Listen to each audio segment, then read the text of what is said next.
За хамтдаа Эхлэл номны төгсгөлийн бүлгүүд болох 48, 49, 50 дугаар бүлгийг бол уншчихлаа. За 48 дугаар бүлэг дээр бол Яаков Йосефийн хоёр хүүг тусгайлан ерөөж байгаа тухай бол бичигдсэн байна. Харин 49 дугаар бүлэг дээр бол Яаков өөрийн 12 хүүг ерөөж байгаа тухай бол бичигдсэн байна. За тэгээд 50 дугаар бүлэг дээр бол тийм ээ Яаковыг оршуулж байгаа тухай бол бичигдсэн байгаа.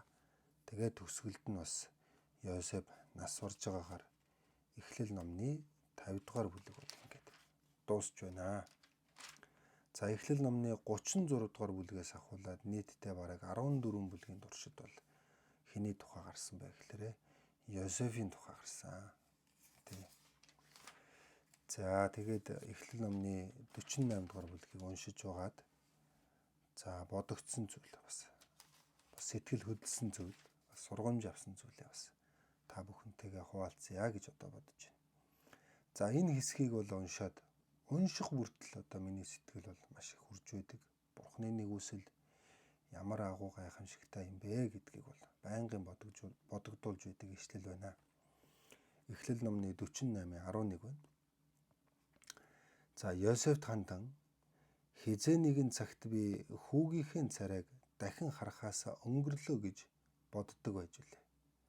Гэтэл ертөнцийн эзэн надад зөвхөн хүүгийнхээ биш, ач нарынхаа царайг харах аз завшаан өгсөн байна шүү дээ гэв. За энэ үед Яаков бол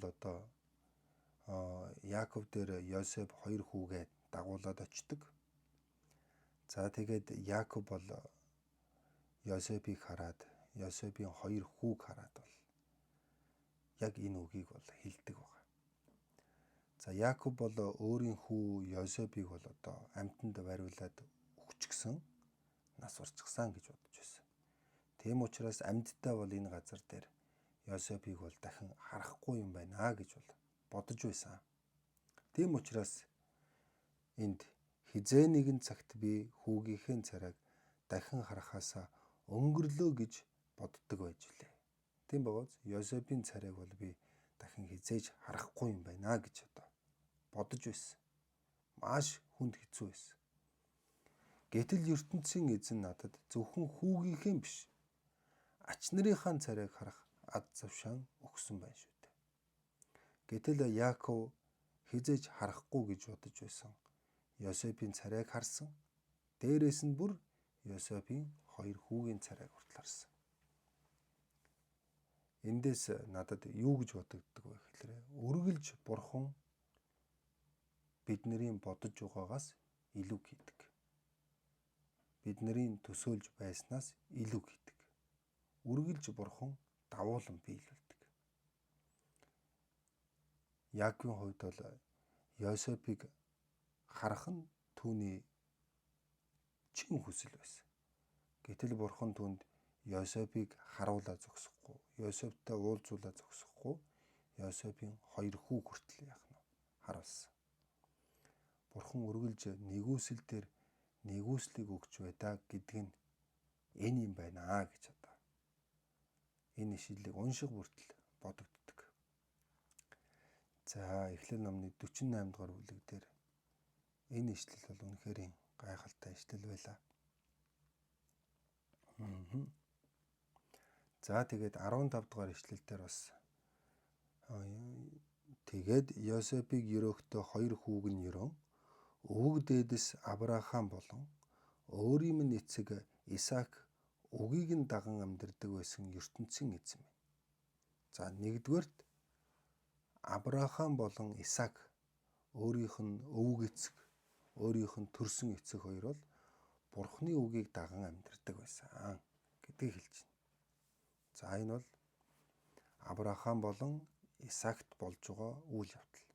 За үүний дараа насан туршид минь намайг харж хамгаалсаар ирсэн.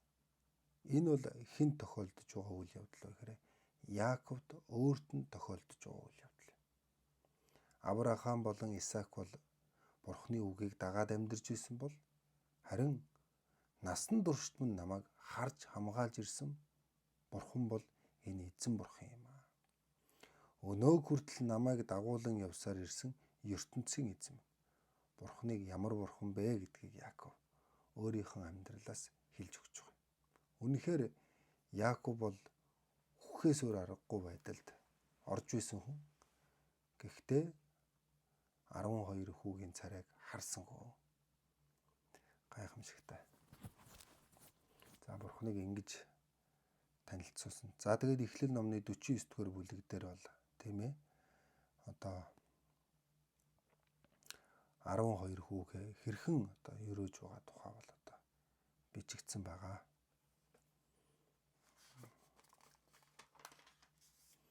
Өрөөл гэж хэлж болно. Бас ирээдүг нь бараг зөгнөөд хэлсэн гэж одоо хэлж болно.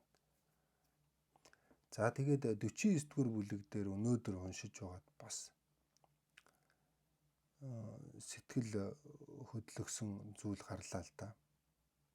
Юу вэ гэхээр за үүнийг яаж тайлбарлаж хэлэхээ бол сайн хэлж мэдэхгүй байна. Ямар тач уншихад их таатай байлаа. За нас өндөр болсон Яаков өөрийгөө хаана оршуулах тухай бол Йосеф хүүдээ бол зааж өгсөн. За дараа нь Яаков хүүгүүддээ захиас хэлж өвөг дээдсийнхэн араас явах цаг минь төглөө. Хийд үндэстний Ифрун гэдэг хүний тарийн талбайд орших хатан агуйд намайг өвөг дээдсийн маань хамт нутаглуулсугай. Тэр агуй бол Хинан нутгийн Мамры хотын зүүн талд орших Махбилах хэмээх газарт байдаг юм. Өвөг эцэг Авраам маань хийд үндэстний Ифрун гэдэг хүний эдлэн газартай хамт түүнийг худалдан аваад булш бунхнаа болгосон билээ. Тэнд за энэ хатан агуйд хэн байгаа вэ гэхээр тэнд миний өвөг Авраам, түүний эхнэр Сара, миний эцэг Исаак, түүний эхнэр Ребекаг нутаглуулсан. Эхнэр Ляга би бас тэнд нутаглуулсан билээ. Тэрхүү эдлэн газар болон тэнд байгаа хатан агууг хийд үндэстнүүдээс худалдан авсан юм шүү гэж. За энэ хатан агууд хэнийг оршуулсан байгаа вэ гэхээр нэгдүгээрт Авраамыг, хоёрдугаарт түүний эхнэр Сара, гуравдугаарт Исаак, түүний эхнэр Ребека. Дээрээс нь тавт нь хэнийг оршуулсан байгаа вэ гэхээр өөрийн хамгийн анхны эхнэр болох Ляг оршуулсан байна. Харин түүний хамгийн хайртай эхнэр нь хэн байсан бэ гэхээр Рахел байсан. Рахелийг бол замд явж байгаад замд нас барсан учраас замд бол оршуулсан байдаг. Харин Ляг бол Авраамтай хамт, Саратай хамт, Исаактай хамт, Ребекатай хамт оршуулсан байдаг. Тэгээд өөрийг нь хаана оршуулсан бэ гэхээр Лягийн хажууд оршуулсан юм аа. Энэ их сонирн байгаа биз. Хамгийн одоо хайртай эхнэрийнхээ хажууд бол оршуулгадж чадаагүй. Харин өөрийг нь хамгийн их хайрлаж байсан эхнэрийнхээ хажууд хамт оршуулгдсан байна. Тэгээд энэ бас өнөөдөр Эхлэл номны 49 дугаар бүлэг дээр их сэтгэл хөдлөлөө.